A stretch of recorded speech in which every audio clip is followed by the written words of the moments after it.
de YouTube.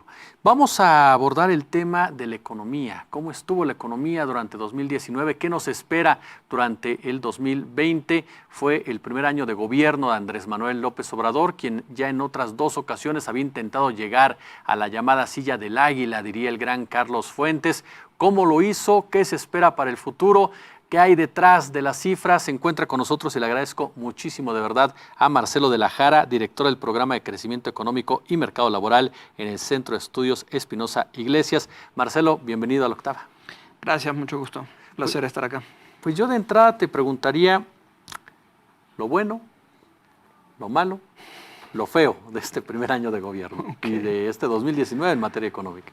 Qué bueno que empezamos por lo bueno, porque sí hay algunas cosas buenas que rescatar. Creo que una de las cosas más importantes que han sucedido en este primer año, y es que el gobierno del presidente Andrés Manuel López Obrador decidió mantener ciertos lineamientos básicos que han sido muy útiles para México en los últimos años. Es decir, de las cosas que han funcionado y que nos dieron cierta tranquilidad en comparación con otros países latinoamericanos, por ejemplo, o incluso otros países de otras partes del mundo que tienen características similares a México, por ejemplo, una economía muy abierta, con muchos movimientos de capitales, es haber mantenido ciertas instituciones, digamos así, que han sido útiles. Por ejemplo, un compromiso de mantener el comercio abierto con América del Norte, ¿no? Sí ha habido un esfuerzo importante, como todos lo hemos podido seguir a lo largo del año, incluso duro, una relación dura con Trump, una relación dura con todo el establishment político de Estados Unidos para poder mantener ese canal de comercio abierto que es vital para México y también para el resto de América del Norte, ¿no? El otro elemento importante es la política monetaria, una visión, me parece, muy realista acerca de los beneficios que trajo tener un banco central autónomo como el Banco de México para México en los últimos 20 años, inflaciones estables, que sí, que por momentos se disparan por razones más bien externas que internas, pero que el Banco de México en buena medida ha logrado tener bajo control, ¿no? Y lo estamos viendo este año, por ejemplo, ¿no? Con una inflación que está en niveles bajos, récords de los últimos 20 años. Y quisiera también destacar la parte fiscal. La parte fiscal que ha tenido su parte negativa, y nos vamos a ir moviendo quizás a lo negativo, pero lo positivo es también un compromiso muy fuerte de Andrés Manuel López Obrador y su gobierno para mantener una disciplina fiscal, para no seguir endeudando al país, ¿no? La deuda, recordemos, es muy importante recordar que entre el gobierno desde el inicio del gobierno de Felipe Calderón y luego continuó con el gobierno de Enrique Peña Nieto, la deuda se duplicó. El porcentaje del PIB que tenemos comprometido en términos de deuda es muy grande, y eso de hecho ha sido está siendo una de las rémoras en esta nueva etapa económica del país, porque hay que pagar intereses, ¿verdad? Hay que constantemente pagar los servicios de esa deuda que es tan grande y que se lleva una buena parte de los ingresos del país. Entonces, hay un compromiso de no seguir endeudándose, pero eso le está saliendo relativamente caro al país, ¿no? ¿Por qué? Ese compromiso, porque implicó poner un freno al crecimiento del gasto muy fuerte.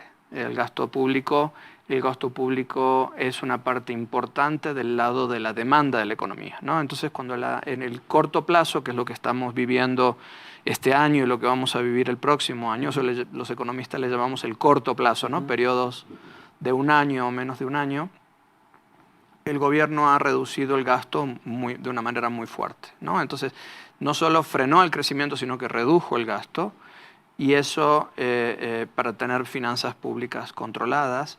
Y eso lo que hizo es contribuir a que la demanda de bienes y servicios se reduzca, ¿no? Por el lado del gasto.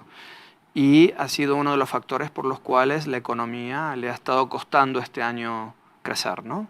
De hecho, vamos a terminar con un crecimiento prácticamente cero, es decir, con un tamaño de la producción idéntico al del año pasado. Y ha habido otros factores, ¿no? Como la inversión, que podemos hablar después de eso, pero concentrándonos en el gobierno tiene este compromiso de austeridad, tiene este compromiso en un año en el que la economía venía desacelerándose. Entonces, lo aplicó a pesar de eso, quizás con una visión más de mediano y largo plazo, pero en el corto plazo sí fue duro para la economía porque de alguna manera contribuyó a que este año sea un año sin crecimiento económico. Se ha discutido mucho. El propio presidente de la República ha puesto sobre la mesa el tema del crecimiento económico, ha dicho no es tan importante. Hay otras voces que indican si no hay crecimiento no hay repartición de recursos. ¿En dónde está el punto clave, Marcelo, para detonar el crecimiento en nuestro país y sobre todo un crecimiento que por fin pudiera responder a las necesidades de México? Tengo 43 años de edad y llevo oyendo mínimo 30 años a diversos personajes diciéndonos el crecimiento, y nunca acabamos de crecer para satisfacer a todos. No, y hay razón para insistir en ese punto, ¿no?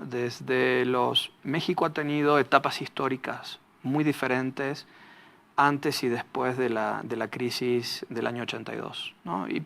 Pero que ha sido similar en varios países latinoamericanos, es decir, previo a los 80 estos países crecían al 4 o 5%, con ganancias de productividad importantes. ¿Qué significa la productividad? Porque ese es el elemento clave. Productividad es cuando el valor de lo que produces crece más rápido que el costo de esa producción. Y esa es la clave un poco para entender el bienestar de los países de largo plazo. Esa búsqueda de ser más productivos cada vez es lo que ha perdido México en los últimos 30 o 40 años, ¿no? Porque, por ejemplo, si bien nuestro PIB ha venido creciendo a un ritmo que es relativamente bajo, entre 2 y 2.5, el PIB per cápita, es decir, si le quitas el crecimiento poblacional, porque ahí las economías crecen simplemente porque hay más población, claro, ¿no?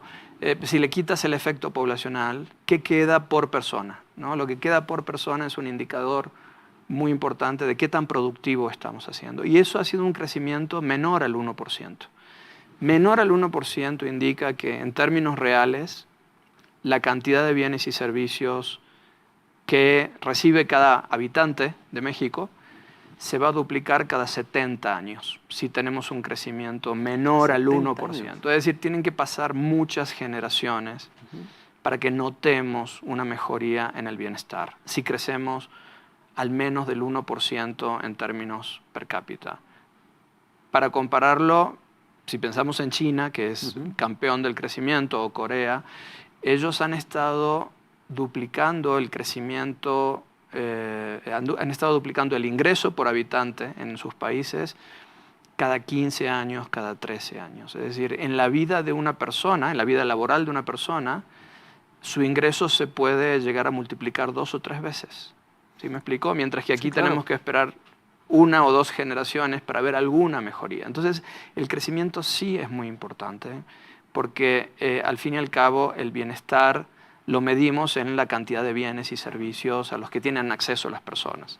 Entonces, sí es muy importante tratar de ver por qué no crecemos y la clave tiene que ver con esto de la productividad, ¿no? Hace apenas creo que fue el 24 de diciembre o el 23 de diciembre, el INEGI sacó una actualización de lo que le llama productividad total de los factores. Es un término muy técnico, pero básicamente significa cuánto ganamos, cuánto con la producción del país le ganamos a los costos del país, ¿no? Producir algo siempre tiene costos. En la medida que le ganemos a los costos, vamos teniendo estas ganancias de productividad.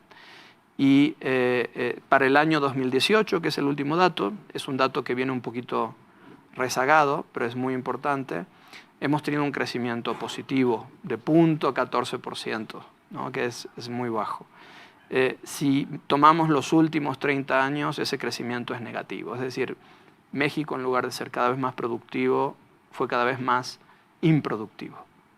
Es decir, gasta en capital, materiales, trabajo, etcétera, mucho más que lo que recibe al final en términos de ingresos por producción. Y eso claramente te está mostrando una economía muy improductiva y tiene que ver con lo que pasa en determinados sectores de la economía, ¿no? No toda la economía es improductiva, claro. No todas las empresas son improductivas, no todas las personas son improductivas, pero lo importante aquí es qué está pasando en general, ¿no? Claro. Es una herencia que recibe Andrés Manuel López Obrador por parte de anteriores administraciones. ¿Tú sientes que él lleva a cabo medidas, acciones para contrarrestar un poco esta situación? Mira, yo creo que sí, sin duda ha habido, hay algo que jala esta productividad hacia abajo, es decir, que nos hace improductivo. Y tiene mucho que ver con, desde mi punto de vista y de varios otros colegas, con el tamaño de la informalidad en nuestra economía. El tamaño de nuestra informalidad. Y eso, lamentablemente, yo no he visto suficiente análisis de parte del gobierno o de los economistas del gobierno sobre este punto. Me parece que es un punto que hay que tomarse muy en serio y precisamente tiene que ver con todos los incentivos que hay para que la economía sea informal, ¿no? La tasa de informalidad es muy alta, ronda el 56% de la población ocupada, es informal y está documentado que la informalidad tiene muchos elementos asociados a ella que hacen que la vuelva improductiva. Simplemente un dato muy sencillo. El 75% del PIB de nuestro país, de la actividad económica, lo realiza el sector formal y el 25% lo realiza el sector informal.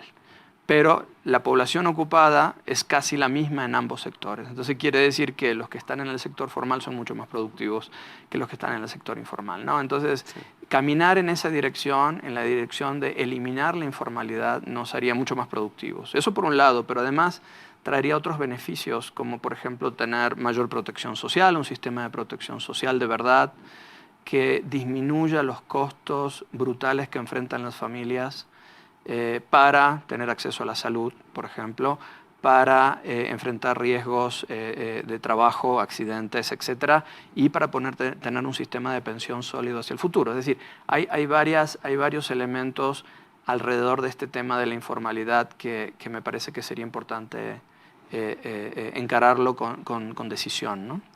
¿Te parece, Marcelo, si hacemos una pequeña pausa y regresamos para seguir profundizando sobre el tema? Claro. Hacemos una pausa, no se vaya, regresamos por supuesto con mucho, pero con mucho más aquí en el espacio de Ricardo Rafael.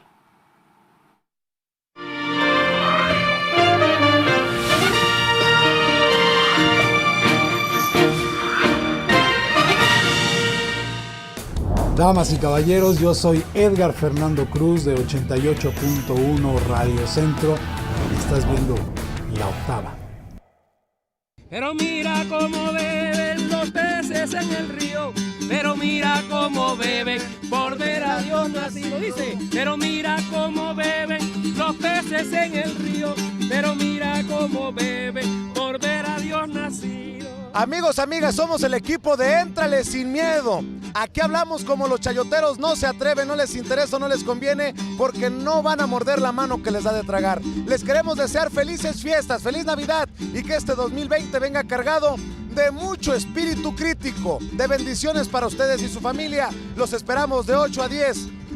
Ya saben, en el 8.1 de televisión abierta, 88.1 de FM y en nuestro canal oficial en YouTube, La Octava. Y venga, mi Zenén Seferino. Y beben y beben y vuelven a beber los peces en el río por ver a Dios nacer. ¿Cómo dice? Beben y vuelven a beber. Todas las mañanas acompaña a Maite, Pancho y Alexis con el resumen y análisis de la conferencia de prensa del presidente Andrés Manuel López Obrador. Entrevista, la opinión de la gente porque el pueblo manda. De lunes a viernes después de la mañanera a través de La Octava, 8.1 de televisión abierta y en YouTube, La Octava TV. ¿Tu negocio necesita un empujón? Si eres una micro, pequeña o mediana empresa, el Gobierno de México te respalda para adquirir un crédito y en el banco que tú quieras. Llama al 862-34-672 o entra a www.nafin.com para conocer los requisitos. Créditos para tu negocio. Créditos para ti. Gobierno de México. Cada noche tenemos un encuentro con muchos aspectos de los artistas, con emociones, con alegrías, con sentimientos, ¿Cómo es la vida íntima de Claudio? ¿Es soltero, casado, viudo, divorciado? Soltero con novia hace mucho tiempo. ¿Crees en el matrimonio? Sí creo, a pesar de que vengo... ¿Te vas a casar? Posiblemente sí, lo más seguro. Es un espacio íntimo en el cual podemos disfrutar los artistas tal y como son.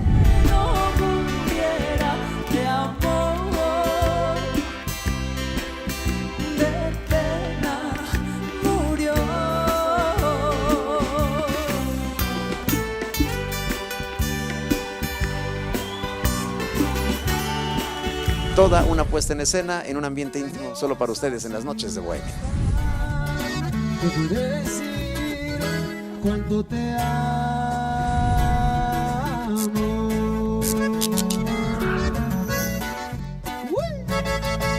Paco Ortiz Pinchetti. Para el reportero común, para el periodista, para el editor, para el articulista, pues está de la situación creo que muy difícil, de cierta forma de censura, dadas las circunstancias que obligan a los medios a tomar cierto comportamiento. Su única salida, desde su punto de vista, es alinearse a un gobierno nuevo. Del mejor análisis de los temas públicos, los periodistas.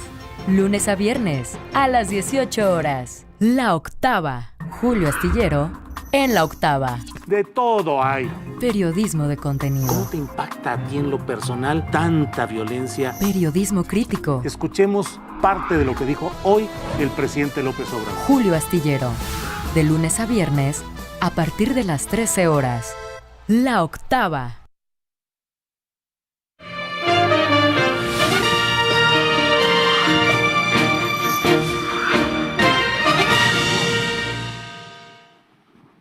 Continuamos con Marcelo de la Jara, aquí por supuesto en el espacio de Ricardo Rafael, los saluda Jesús Escobar Tovar. Estábamos en el corte, amigos de la audiencia, tanto de radio como televisión e internet, platicando con Marcelo. De entrada, el tema, Marcelo, de Pemex, la inversión pública del gobierno actual, ¿qué tan riesgosa es? Mira, yo creo que bastante, y ahora te explico por qué. Tiene que ver un poco con dónde vas a poner los recursos para generar crecimiento económico. Recién hablábamos que el crecimiento de la productividad en México ha sido muy bajo, ¿no? Y uno de los sectores más improductivos ha sido el sistema, el sector energético en México. Un sector muy grande, muy importante, y por lo tanto la improductividad de este sector ha sido una rémora en el crecimiento del país. Entonces, ¿cómo se está encarando ese rescate, digamos? Es muy importante y va a determinar bastante un poco si los recursos, porque tanto privados como el Estado ponen recursos para la inversión, ¿verdad? Claro. Y la inversión, el gobierno la está dedicando en buena medida al sector energético, pero lo está haciendo de una manera que a mí me parece arriesgada. Me parece que deberíamos tratar de rescatar ciertas buenas cosas que se han ido logrando en los años previos, por ejemplo, una mayor apertura del sector energético a la inversión privada. Me parece que vivimos en un mundo en el cual hay muchísimos capitales que con muy buena intención podrían seguir invirtiendo en estos sectores, ¿no? Y lo que hemos visto, lo poco que hemos visto a lo largo de este año ha sido tratar de retomar un poco las riendas del sector energético desde el Estado, lo cual revela que el gobierno se está haciendo responsable de ese sector, pero al mismo tiempo debería hacerlo, creo yo, de una manera más amigable en relación a los posibles socios desde el sector privado, ¿no? Ha habido ciertas decisiones, como por ejemplo ir adelante con refinerías o otro tipo de decisiones de ese tipo que claramente o a ojos de los analistas del mercado no era lo más productivo, ¿no? Y si estamos hablando de generar realmente un retorno de la inversión pública, claro, entonces tenemos que ver bien dónde la vamos a poner. Digamos, hay alternativas, el crecimiento económico hoy en día viene no solo de generar más inversión en capital físico, que es la manera tradicional de crecer, sino también capital humano, ¿no? Entonces, ¿dónde están las grandes inversiones en educación, ¿no? ¿Dónde están las inversiones en infraestructura productiva para el país? ¿Dónde están la inversión en seguridad, en eliminación de la corrupción? Si bien constantemente escuchamos de que hay más inversión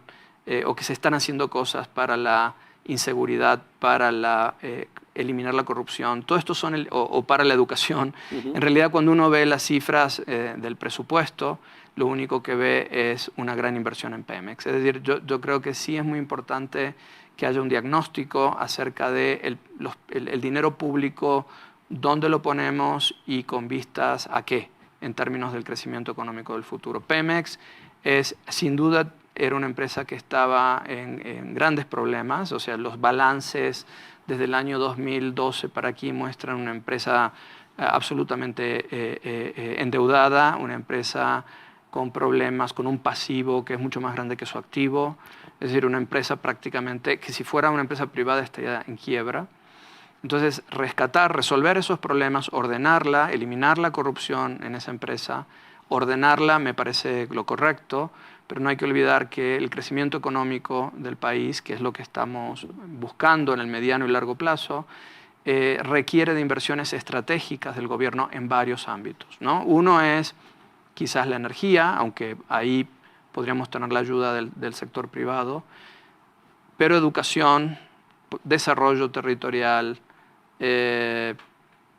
verdaderamente eliminar la corrupción, verdaderamente resolver los temas de seguridad, son elementos que se vuelven muy costosos para las empresas. En gran medida las empresas no pueden ser productivas si parte de su ingreso lo tienen que dedicar no a sus recursos productivos, es decir, trabajo, capital, sino a protegerse del crimen, ¿verdad?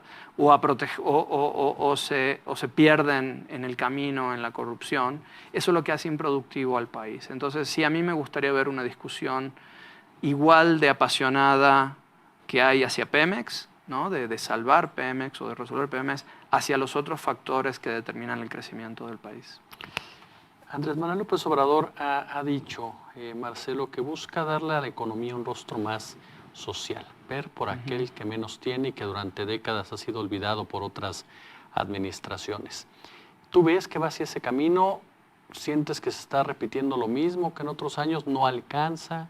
¿Es la política social realmente de Andrés Manuel López Obrador la correcta o se están repitiendo viejos vicios? Mira, yo estoy convencido de que es sincero el presidente en su preocupación por los más pobres, por los abandonados. No estoy muy seguro que su estrategia sea la más efectiva en ese sentido, ¿no? Yo creo que si uno ve la historia económica del siglo XX, los países que verdaderamente eliminaron la pobreza, que fueron los países europeos principalmente, y otros países que son parte de este conglomerado que se llama OCDE, ¿no? Organización para el Comercio y Desarrollo Económico, ha tenido que ver con crear sistemas de protección social. Sistemas de protección social que lo que hacen es, independientemente de quién sea quién, si es un trabajador formal o informal, si es de una región o otra, si tiene una edad distinta o no, si tiene dinero o no tiene dinero, tiene una determinada protección social que lo acompaña a lo largo de la vida.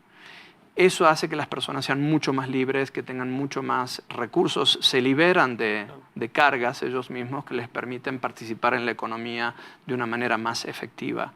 Y al mismo tiempo eso vino acompañado por inversiones muy fuertes en educación, muy fuertes. Estamos hablando de varios puntos porcentuales del PIB, en capacitación de los maestros, en la adquisición de nuevas tecnologías educativas y en asegurar igualdad de oportunidades en el acceso a la educación para pobres y ricos. Es decir, si tenemos esas tres claves, protección social universal, pero no a través de transferencias monetarias, como lo está haciendo este gobierno, sino a través de un sistema de protección social integrado bajo una rectoría común que pueda asegurar la misma calidad de atención en salud, en protección contra riesgos laborales, en pensiones, en educación, a la población, estaríamos en el camino, creo yo, más seguro de resolver los problemas sociales de México.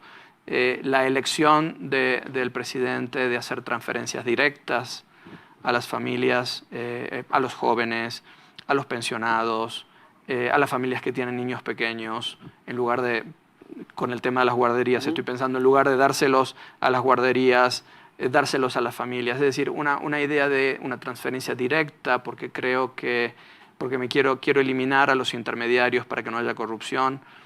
Eso es, digamos, lleva a omitir otros caminos que me parece que en el mediano y largo plazo son más sólidos, que dan derechos sociales verdaderamente, ¿no? O sea, un gobierno puede cambiar y esas transferencias pueden desaparecer.